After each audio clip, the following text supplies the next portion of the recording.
Hello friend, welcome back to my kitchen. My name is Becky if you're new, and today I thought I would share with you 4 of my family's favorite baked pasta dishes. I don't know about you, but where I live, it's starting to feel like fall around here. The mornings are cold and crisp and foggy, and I just want cozy, comforting meals, and these are 4 of my family's favorites. So what I'm gonna do here is preheat my oven to 400 degrees so we can bake our pastas in the oven. I just got on a pot of water to boil so we can boil our pasta. And I want to share with you the 4 pastas that we are going to be making today. I will link the written recipes and the timestamps down below in the description box if you want to find the written recipe and make any of these yourself, and or if you want to go directly to the recipe that you want to make, because I'm going to make these one right after the other. I did myself a favor by prepping some of the ingredients. Now this one probably screams fall the most out of any of the recipes. This is a baked sausage and pumpkin pasta.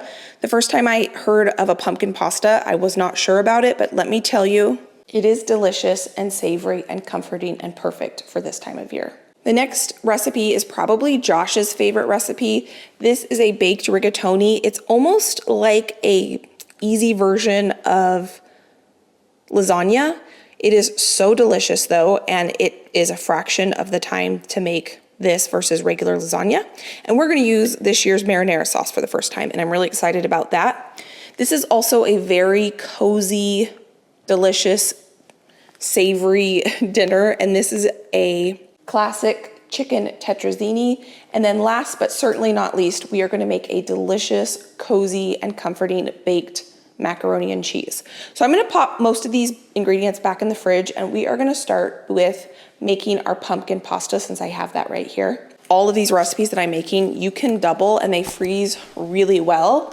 So if you want to make one of these for dinner, consider making 2 of them and popping one in the freezer, because all 4 of these recipes make delicious and beautiful freezer meals.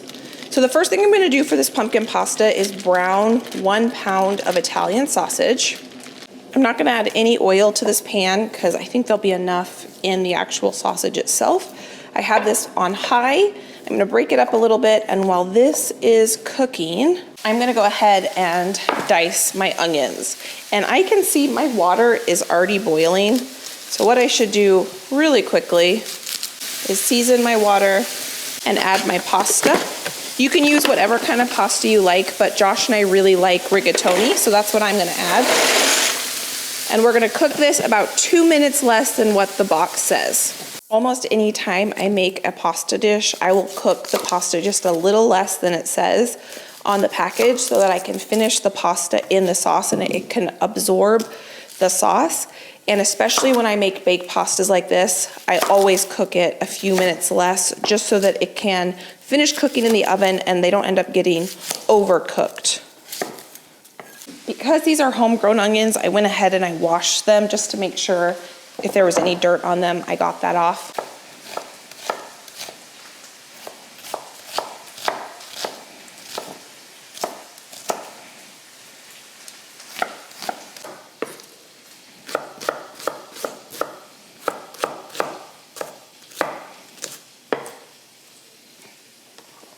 We have some absolutely beautiful coloring on this sausage.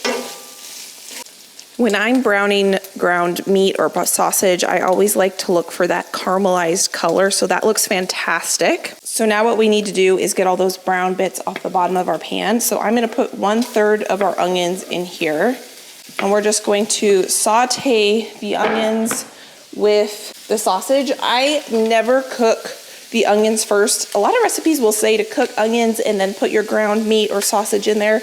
I always start with my sausage or ground beef because I want to make sure I get a really good color on that, and it's really hard to do that if you start with your onions. So anytime a recipe says saute onions, then add the ground beef, or do them at the same time, I never do that. I always start with the sausage or the ground beef, and then I add the onions, because if you add the onions in with the meat, they are gonna sweat and your meat is gonna steam and not sear. So this is gonna take a couple minutes to now soften my onions. Need to check on our pasta. And that's all the prep we have to do for all these recipes other than grate cheese.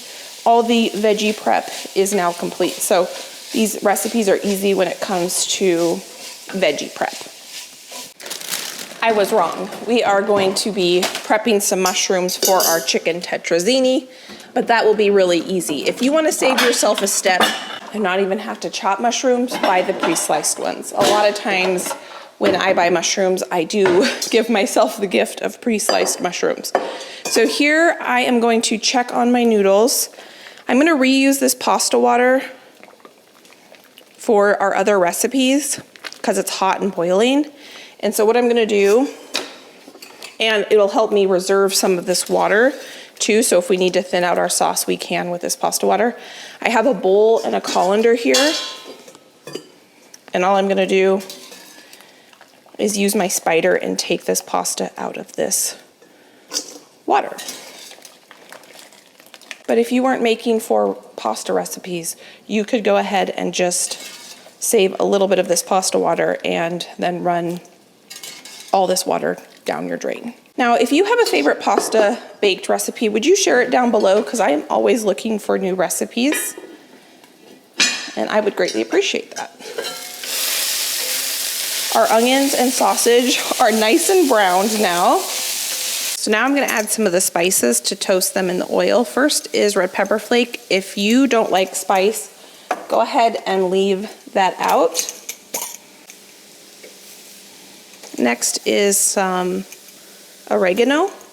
I'm gonna use my milk to kind of deglaze the bottom of this pot. And while that's working, I'm gonna get my pumpkin opened. I almost forgot my garlic, so I'm gonna go ahead and add that now. And I'm going to let that saute for just a minute, working on kind of scraping up the bottom of the pan to get any of those brown bits off that are stuck on there. Even though my garlic didn't saute, I'm okay adding my pumpkin now because it's gonna cook in the oven as well. So we can just let all of this kind of warm through together. To my pumpkin, we're gonna add 1 block of cream cheese. And now our sauce just needs to melt and come together. That's how easy it was. While my cream cheese is melting and everything's kind of being married together, I'm gonna season this because I haven't added any salt or pepper to this yet. And the first time I had pumpkin pasta, my mother-in-law made it, and I was not so sure about the idea of it because I had never had it before. And let me tell you, I was a convert after that first time having it. And this is how easy it was. So our sauce is basically done as soon as everything gets melted and creamy together. This can get a little bit thick. That's why it is good if you have a little bit of reserved pasta water, so you can add that and thin it out if you need to. I'm gonna grab a spoon because I'm gonna give this a taste test to see if we need to add any more salt or pepper to it. This can also be made a day or two ahead of time. So if you have people coming over for the holidays or just a family dinner and you want a recipe, almost all these actually can be made a day or two ahead of time. You could make them, pop it in the fridge, or if you know you have a busy night ahead of you, and then you could consider it meal prep or party prep and pull it out for the night that you have, you know, kids' sports, or you just don't want to cook, or you have people coming over. Oh yeah, so yummy. I don't think it needs any more salt or pepper.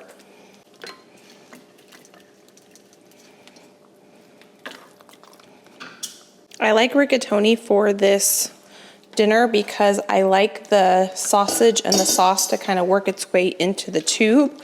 I like the ridges that are on it because it grips to the pasta a little bit better. But you could use whatever kind of pasta you have on hand. You do not have to use rigatoni. But sometimes little sausage bits and sauce will work its way into the noodle, which I think is just delicious.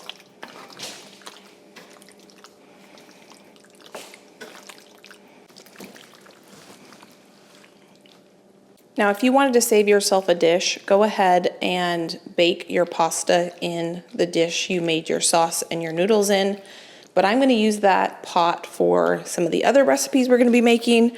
So I went ahead and I'm transferring it into this baking dish. And to make this crunchy and delicious and gooey on the top, we're gonna add some breadcrumbs. These just happen to be homemade breadcrumbs. anytime I have leftover bread, I like to just dry it out and crumble it up. And then we're gonna add some beautiful, delicious Parmesan cheese. If you needed to get dinner on the table really quickly and you didn't have time to bake this, this is delicious just like this, but I'm gonna show you what it's like baked because that's how we traditionally serve it. So while this is baking, this is gonna take about 15, 20 minutes, not very long because everything is super hot. I'm gonna get set up for the next recipe. The recipe I was gonna make next is the baked rigatoni, but I realized I only thawed one thing of Italian sausage out. So I'm gonna get this thawing in the cold water defrost method, and while this is defrosting, we will make our chicken tetrazzini. I realized what I did. I thawed out 2 packages of chicken instead of 2 packages of sausage, but I think it'll be perfect and ready to go for us by the time we need that sausage. So I am bringing 3 of these baked pastas to loved ones, and tonight for dinner we are going to have the baked rigatoni, kind of like the easy lasagna, because that's what Josh requested. And we have some grandparents coming over for dinner, and I thought that's what they would like the best. So the other 3 recipes, I text some loved ones and just said, which ones do you want? And so those are gonna be dropped off to them today. So for this baked tetrazzini, I have chicken thighs here. You can use chicken thighs, chicken breast, rotisserie chicken. I like to use rotisserie chicken when I make this recipe because it saves me a step of having to cook the chicken. I don't have that, but I had chicken thighs, so that's what we're using today. So we're gonna get that cooking first thing, and I just put on a pot of water to boil for our noodles. So while our chicken is cooking, I'm gonna go ahead and chop up our mushrooms. I can see one of those needs to be washed a little bit better. I do wash my mushrooms. I know that that's controversial, but I would rather them be clean, and because we're gonna be sauteing these down until there's no moisture left in them, I'm not worried that a little bit of extra water might be absorbed in them because we'll just cook it off in the cooking process. And I was just thinking, you could make this recipe vegetarian if you wanted, if you just left the chicken out and you used vegetable broth instead of chicken broth. Now it wouldn't be vegan because there's gonna be a lot of cheese in it, but you could make it vegetarian pretty easily if you wanted to. Yesterday for dinner, I made a slow cooker white chicken creamy stroganoff, and it was so good. This is kind of similar to that a little bit. Has a lot of the same ingredients in it. I'm chopping these up. I'm not being perfectionist here. I would not win any knife skill awards with this. I don't mind there being uneven mushroom sizes in this. I kind of like that. So that's what I usually do when I chop mushrooms for this recipe. But if you like nice even slices, go ahead and do that.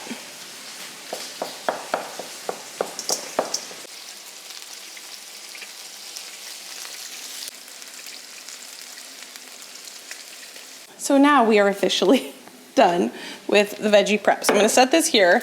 Our water is boiling. I'm gonna need to add a little bit more water for the next one, but I think we can get away with this amount of water for these noodles. And again, I'm gonna cook them for a few minutes less than the package says. And Josh is gonna be dropping these baked pastas off at our loved ones' houses this evening. And on the way, I asked him if he would pick up a couple packages of salad mix so that the people that are getting these dinners tonight don't even have to think about a side. And then my mother-in-law, she's the one that's coming over for dinner tonight. She is gonna be making our veggie side. I don't know what she's making. She asked which pasta we were having for dinner, and then she was gonna match the veggie with that pasta. So I'm really looking forward to that. So I'm gonna let this cook here. Our chicken is cooking away. And now our pumpkin pasta is done and ready to come out of the oven. It is bubbly and delicious. Oh my goodness. This is one of my favorite dishes. It smells incredible. You get the sweet pumpkin and you get the cheesiness from the cream cheese and the Parmesan cheese. Divine. I'm just gonna sneak one little pasta here to give it a taste test with you. Now I already know that we love this. It is piping hot.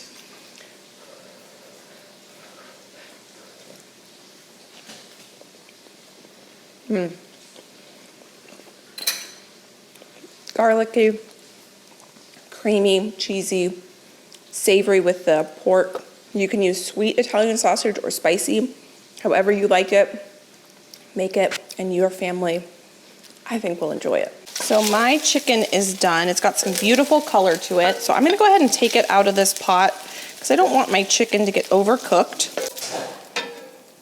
So do you see all those beautiful brown bits? That's one reason why I like using pans that do stick, because that just builds flavor in our final recipe. So now I'm gonna add my onions and my mushrooms, and we're gonna use these vegetables to deglaze the bottom of the pan. You can use veggies, you can use broth, you can use wine, you can use water to deglaze the bottom of your pots and pans, and it makes cleanup a lot easier too.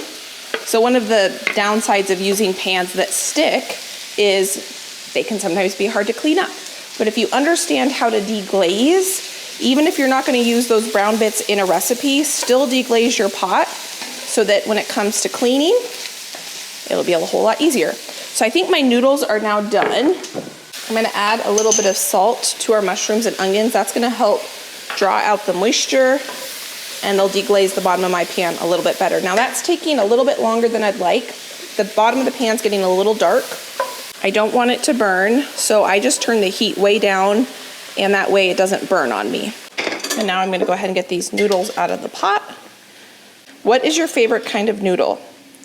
My favorite is spaghetti and rigatoni. Those are my two favorite. But I'm starting to fall in love with orzo. I've been making a lot of one-pot wonders with orzo because it cooks so quickly.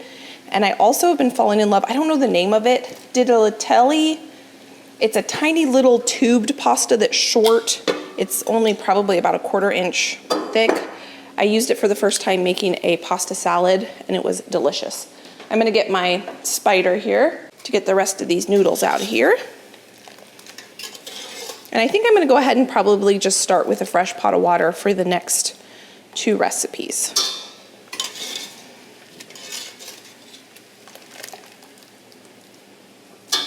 There you go. So I let that steam there for just a little bit, and now I can scrape up all those beautiful bits from the bottom of the pan. So now I'm gonna go ahead and turn the heat back up and let this cook down and saute till nice and golden brown, and the majority of the liquid is cooked out of those mushrooms and onions. I just added a little bit more butter because we need to make our roux, and while the butter melts, we're gonna go ahead and saute our garlic. And once the butter's melted, garlic sauteed, we will start adding the rest of the ingredients to build the sauce. And you can see how much these mushrooms cook down, so the fact that I washed them under running water, no big deal. I'm gonna go ahead and add my flour to make our roux. I'm gonna cook that for a little bit. Now I'm gonna deglaze with a little bit of wine. I'm gonna cook that until the wine has completely evaporated. Now I'm gonna add some chicken broth. I'm gonna let the flour dissolve into the chicken broth. We're gonna add our cream and our milk. This is gonna take a little bit of time to thicken. So while it's thickening, I'm gonna add a good amount of freeze-dried parsley. You can use fresh if you want. I don't have any, so I'm using that. And a good amount of black pepper, but not too much because I'm gifting this one. So this one does take a little bit longer to cook down and thicken up because it has a little bit more liquid in it than the last one. But I do want to give this a taste test to make sure we don't need to change the seasonings. Oh my goodness. I do think it needs just a touch more salt. And I'm going to go ahead and use some of this herb salt here. Get that mixed in. Using that homemade chicken broth really makes a big difference. And using a wine that you like makes a big difference as well. Now I would say if you don't cook with wine, you don't like wine, just add more broth. Okay, I'm gonna give this a taste test again. Perfect. Oh my goodness. Something about that wine, this kind of is reminding me of fondue for some reason. And we don't even have any cheese in it yet. So let's go ahead and mix all of the goodies together that we have. Now, I don't think I'm gonna be able to mix the chicken, the noodles, and the sauce in that bowl. So I'm gonna go ahead and put my noodles in this bowl. I'm gonna add my chicken and my sauce. Now, if you did this in a bigger pot, you could mix everything in your pot, but I'm gonna have to do it in this extra bowl. If you weren't gifting it, you could go ahead and put it back too if you needed to use a third bowl like this. Put this back in the pot that you made the sauce in. So you might think there's a little too much sauce, but trust me, when it bakes up, it is perfection.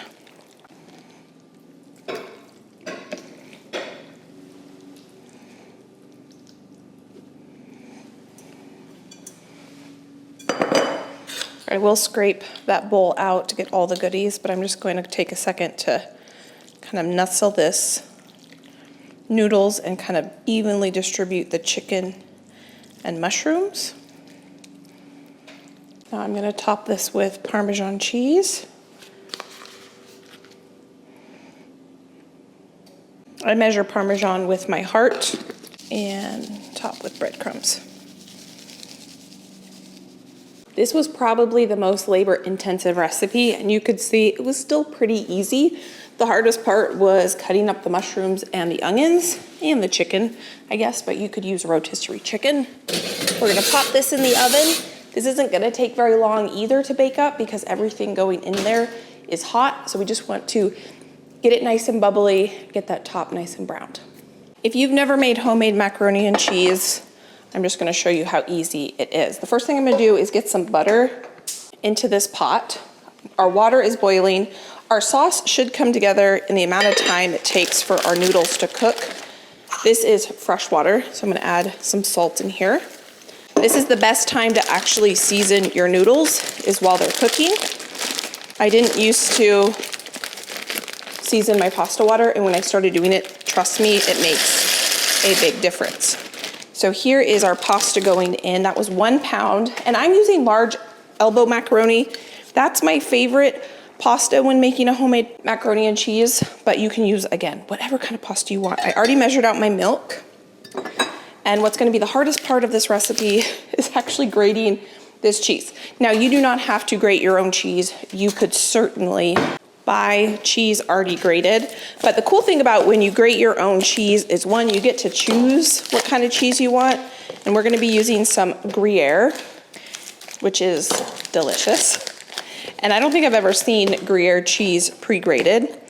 And it doesn't have the anti-caking agent on it, and so it melts better. And so that's why most of the time I like to grate my own cheese, because I think it lends to a better texture sauce. But you use whatever kind of cheese you have on hand and it'll still taste delicious. I'm gonna do a combination of cheddar and Gruyere. I'm just waiting for my butter to melt. I think in the time it takes for my butter to melt, I should be able to get all of this cheese grated. So now that my butter is almost melted here, I have my flour, my cheese is grated. I'm gonna let this melt fully before I put this in here.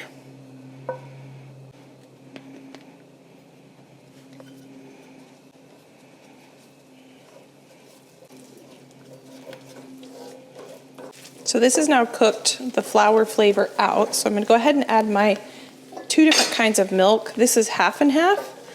So if you aren't in the US, half and half is half cream, half milk. So if you didn't have that, you could just use more cream. This is cream and just regular milk instead. And I'm gonna get this stirred in together. And this is our base to make our macaroni and cheese. So I'm gonna add a little pepper. If you have white pepper, you can add that and then the pepper won't show, but I don't mind a little bit of pepper showing. I love pepper and macaroni and cheese. And now I'm gonna season that with a little bit of salt.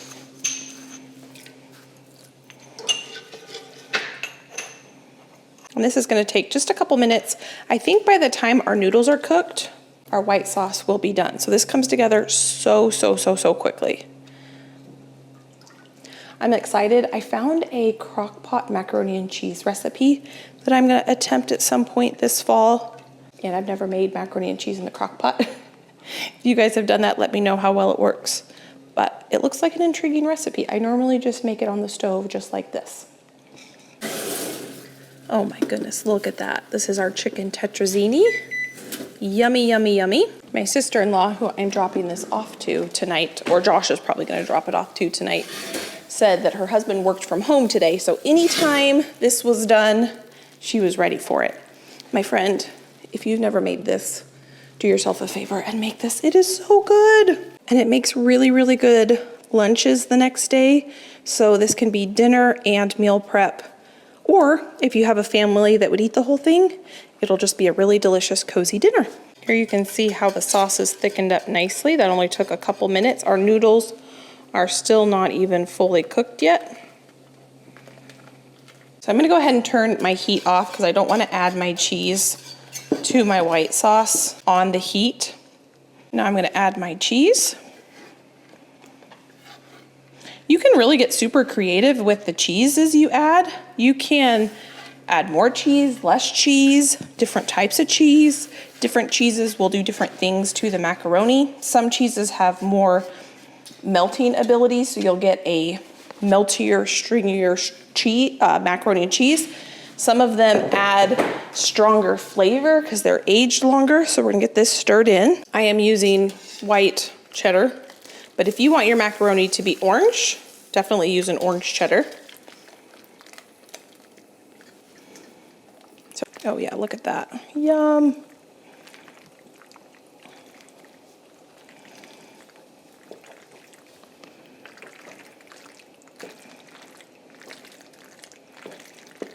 Oh, that's gonna be so good.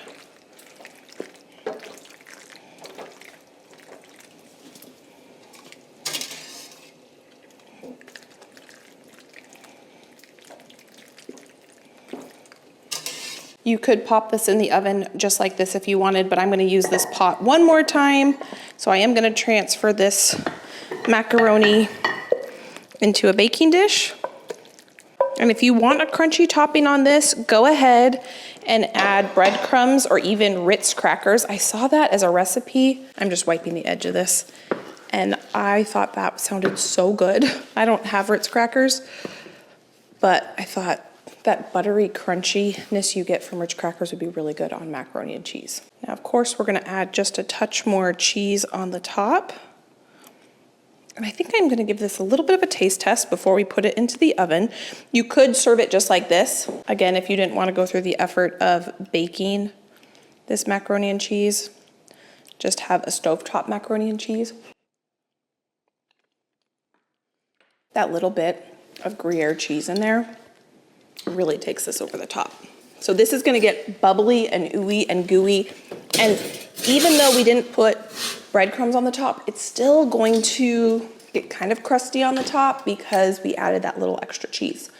So now we are gonna make tonight's dinner. We still need to set the table and we need to deliver these meals, but this one needs to come out of the oven before we can go drop the meals off because Josh will go into town one time, drop everything off, and then come home and dinner should be ready about that time. So this is boiling. So I think what I'm gonna do is I'm gonna go ahead and get the noodles into that boiling water. I just washed out my pot, and I think what I'm gonna do is take my own advice.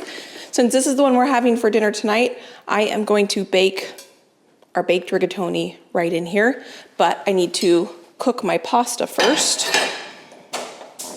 My sausage thawed in the perfect amount of time, because that's what we need. I'm gonna get my rigatoni in here, my Italian sausage in here. This is sausage that I purchased from a local farmer, and it's a pasture-raised pork product, and so it's pretty lean. That's why I didn't drain the grease off, because I just didn't put any grease or anything in my pan. And then I saute my onions and things in this, so it'll be perfect. Okay, so we're gonna let this cook. While this is cooking, this is gonna take just a minute.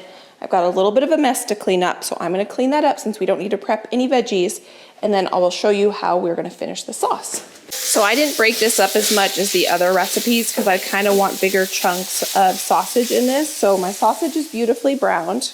I'm gonna saute some onions I chopped earlier. I'm gonna go ahead and just do all those.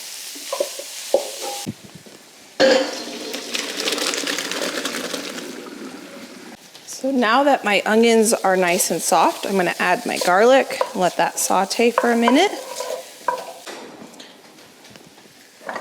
I'm gonna add my favorite part, which is our homemade marinara sauce, but you can use just whatever your favorite marinara sauce is. And we just need this to cook together for just a minute because this is already cooked marinara sauce. It doesn't need to, cook down into a thick sauce. It is perfect just the way it is. But I do kind of want the sausage and onions and everything to kind of marry together. So we're gonna let that do that right on here. Oh my goodness. This is done and out of the oven. And it smells incredible. I'm so excited to dig into this. This is gonna be divine.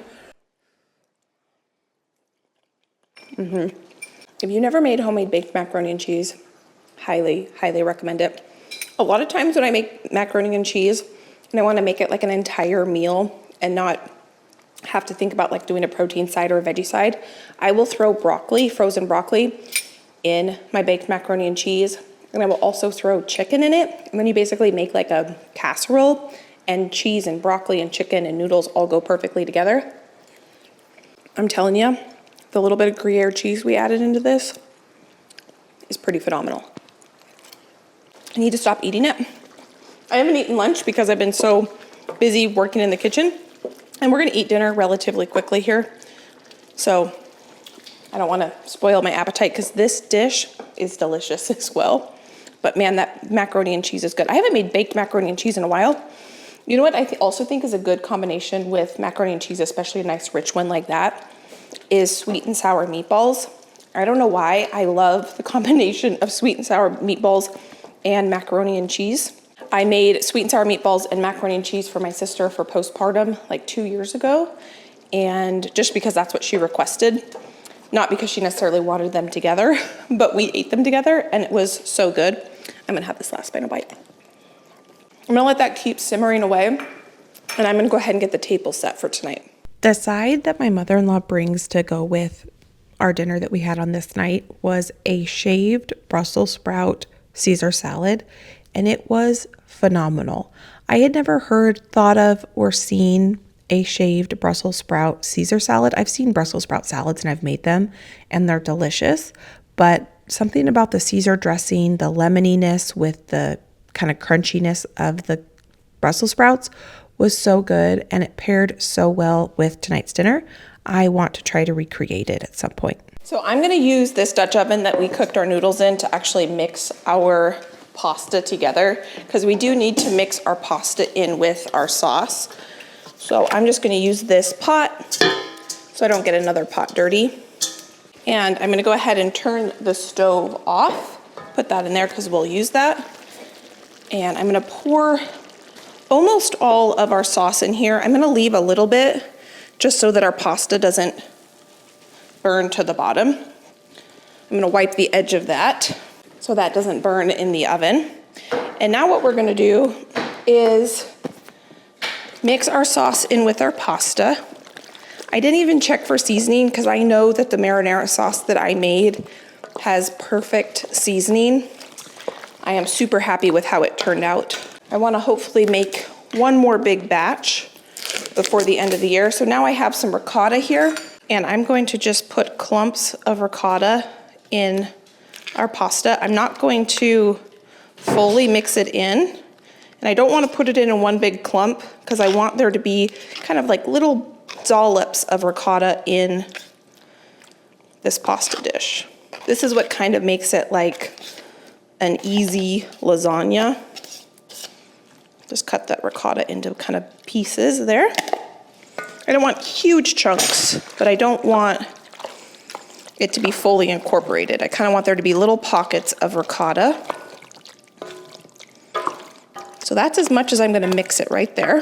I'm gonna set this over here, and I'm gonna come back to this, and I'm gonna run my spatula along the outside just so that doesn't totally burn on there. And now I'm gonna take half of our noodles and put it in here. Lay that out.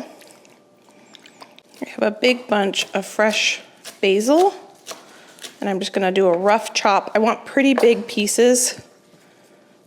Oh my goodness, fresh basil is so yummy. Now I'm gonna layer with some mozzarella, which I did have to shred. I forgot about that. I thought I was done with all the prep. And then I saw my mozzarella and I was like, oh yeah, I've got to shred mozzarella. And now I'm gonna top it with the rest of our pasta and sauce. I will scrape out that pot and get all that sauce into our pot. See how there's it's kind of mixed in, but there's still little pockets of ricotta. That's what I want to see. And I do want to cover the basil because I don't want the basil to turn brown in the oven. I'm going to top with mozzarella. And mozzarella, I do think tastes so much better when you grate it yourself, but we all get busy. And so pre-shredded definitely comes in handy on busy nights. Now it is 5:15. My in-laws are coming over for dinner at 6:30, so I'm not gonna put this in the oven yet. I'm just gonna let it sit here, and in probably about 30 minutes or so, I'll pop it into the oven. And I've been cooking everything at 400. I'll probably cook this at like 325, just so that it's a little bit slower of a cook, because I don't need it to cook quite as fast. So what I wanna do now is cover up these pastas. This right here is our pumpkin pasta. This right here is our chicken tetrazzini, and this right here is our divine macaroni and cheese. And then Josh can whisk these off to where they go, and that should give him just enough time to go drop these off and come back and be home for dinner.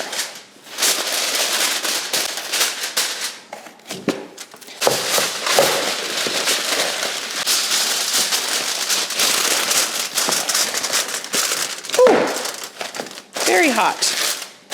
So I have to write on here which one is which. Josh is in here. He's about to go drop these off. And he was very sad that I told him I was giving away the chicken tetrazzini. But I promise you, Josh, I will make you chicken tetrazzini again. We just can't go through this many pastas. And it's kind of fun to be able to surprise people. Well, they know that it's coming, but I told them today I was going to make them dinner. So it's kind of fun to surprise people with dinner. So this is for your brother, and then this one's for your sister. And we are having your favorite baked rigatoni. Okay. Yeah. I know it's gonna be tasty. Well, thank you for dropping this off. Dinner is gonna be in about an hour, so you should have plenty of time to go drop these off and be back in time for dinner.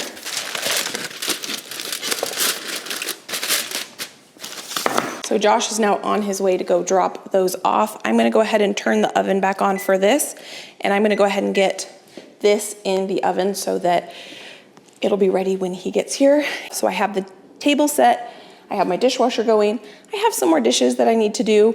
So I'm gonna take some time to tidy up the kitchen while Josh drops off those dinners. So I might be crazy, but I'm gonna go ahead, since I have my oven preheated to 350, and I've got this little bit of canned pumpkin left, I'm gonna whip up a quick pumpkin loaf so we can have this for dessert tonight.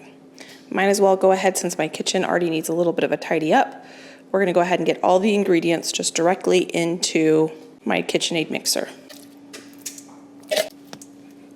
So I have my pumpkin. I'm gonna add some avocado oil. I just took the top off this so it'd come out a little bit quicker. Milk. Eggs that are not at room temperature, but they will be just fine. I'm gonna go ahead and mix that together with white sugar, brown sugar. This recipe calls for all the different spices to make a pumpkin spice. Well, I don't have any homemade pumpkin spice made up. I don't have any pumpkin spice from the store, and I don't feel like getting all those spices out. So I'm just gonna add extra cinnamon, and we're gonna call that good. Normally you would add things like ginger and nutmeg and all that stuff, but we're going quick and easy, so I'm just adding cinnamon. So I'm gonna get that mixed together, and that is our pumpkin loaf. Let me just make sure I put all the ingredients in here. Should I add chocolate chips? I don't think so. I think I'm just gonna leave it just like this. I just got my loaf pan ready. And now, because I did this, we have dessert tonight, and I don't have a random small container of pumpkin in my fridge. Now the recipe called for 1.5 cups of pumpkin. I don't know if I had a total of 1.5 cups, but that's what I had, so that's what we're using. And this will probably be enough for breakfast tomorrow. I will just, oh, you know what I think I'm gonna add? I always like to add a little vanilla to my pumpkin stuff. I'll just oh, that's empty, I forgot. I'll just cook up some eggs or some bacon or sausage or something to go along with it. And that is dessert and breakfast.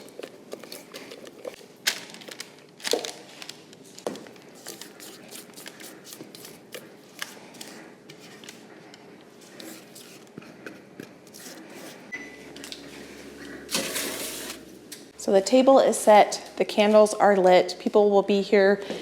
I actually have the house completely to myself right now, which is really nice after a very busy day cooking. So people will be here in probably 20 minutes. So I think what I'm gonna do, since dinner and dessert are in the oven, I'm gonna go sit down and relax and enjoy the quiet. I have the dishwasher going. Most of the dishes got washed. I have a little bit here that I'll just unload the dishwasher and load the dishwasher.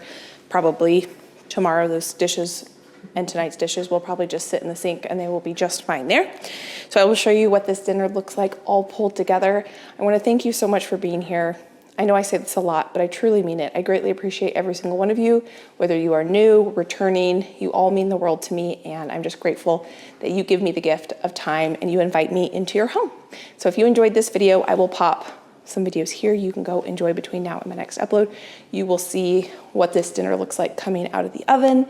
You will see what dessert looks like.